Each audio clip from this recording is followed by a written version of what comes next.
السلام عليكم ورحمة الله تعالى وبركاته. dhammaan waxaan salaamayaa asxaabtayda qiimaha leh ee jooga waliba gaar ahaan ardaydeeda qaaliga ah waxaan leeyahay soo dhawaada insha allahu tacaala. muuqaalkeena biidni tabaaraka tacaala maanta waxaan ka hadli doonaa xiriirka u dhexeeya ardayga iyo macalinka siduu ku habboon yahay inuu ahaado. dabcan xiriirka ka dhexeeya macalinka iyo ardaygiisa waa inuu ahaado xiriir ay ku salaysan tahay ixtiraam iyo jacayl iyo qadarin. ixtiraam iyo jacayl iyo qadarin weyna way ku salaysnaataa. saddexdaa arrimood hadda laga waayo dee xiriirka macalinka iyo ardayga wuxuu noqon xiriir aad u liita buu noqonayaa. wuxuu ardaygana ka faa'iidi maayo macalinkana ka faa'iidi maayo. saa waxaan u leeyahay waxaad in badan arkay macallimiinta qaar baa mooda cadaadiska ay ardayda saarayaan. ma fahamtay? ha oran macallin maaha, macallin iyo maamulba waxay moodayaan ama u arkaan cadaadiska saara ardayga inay keensanayso in ardayga inay ixtiraamkiisa ka hesho. laakiin arrintani waxaan u arkaa fahmad ama fikir khaldan baan u arkaa. waayo ardaygu waa bani aadam weeyaan.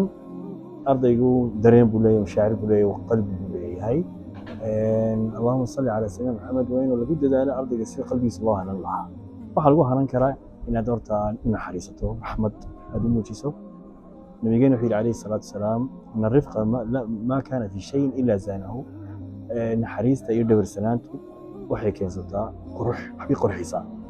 oo xiriirka macalinka ama maamulka u dhexeeya ardayga ayay qurxinaysaa naxariista iyo dibacsanaanta. waxyaabaha laga rabo macalinka waxaa ka mid ah dee inuu ardaygii macalinka in ardaygiisa iska weyneeyo maaha. ma fahamtay? boqol jeer waxaan arkay macallimiinta qaar ka santaaga inay xiriir la sameeyaan ardaydooda. waxaad arkaysaa macallimiin badan oo ma garatay allahuma salli ala salam jecel markasta in ardaydooda caburiyaan. waxay aaminsan yihiin ama waxay iska dhaadhiciyeen caburinta la caburinaya ardaygaasi inay ardaygaasi waxbarashadiisa meel sare ka gaaray. laakiin wax qaldan baan u arkaa. waayo caburintan badan waxay keentay inuu ardayga waxbarashada ka dido, waxbarashadu diido ayay keensanaysaa. waxaan arkay leefka arkay macallimiinta qaar baa xataa diida in ardayda nambaraantooda u dhiibaan.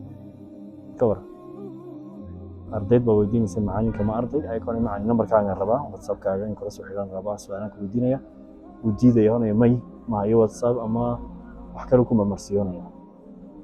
arrimahaas arrimo aad u qaldan weeyaan. ardayga maanta berito waa wasiirka mustaqbalka, waa injineerka mustaqbalka, waa dhakhtarka mustaqbalka.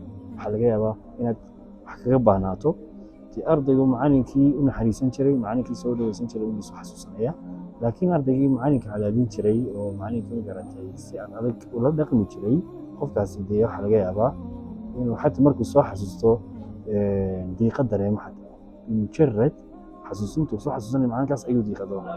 fadlan waxaan oran lahaa macallimiinta ardaydiina u naxariista, ardaydina soo dhawaysta, ardayda ma garatay xataa la kaftama mararka qaar. kaftanka waa waxyaabaha runtii macaaneeya ama qurxiya waxbarashada qurxiya, oo waxyaabaha ardayda ku jeclaan xisaabta inaad dhagax u noqotid oo soo taagnaatid maaha. inahaasaan kusoo koobi lahaa. asalaamu calaykum waraxmatullaahi wabarakaatu.